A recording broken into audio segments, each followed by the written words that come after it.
Hey everybody, this is a quick video in case you have a Sony SRS-XB32 wireless Bluetooth speaker and you need to do a hard reset to the factory default settings on it.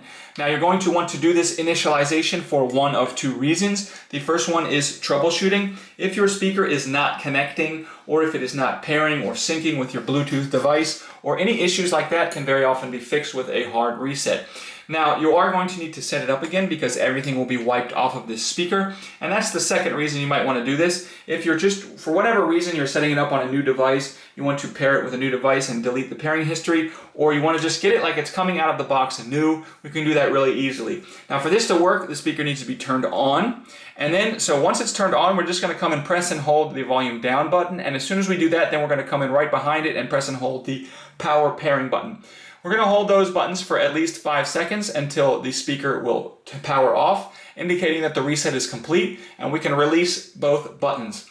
Then we can just come in and turn our speaker on and set it up as a new speaker. Super thanks for watching.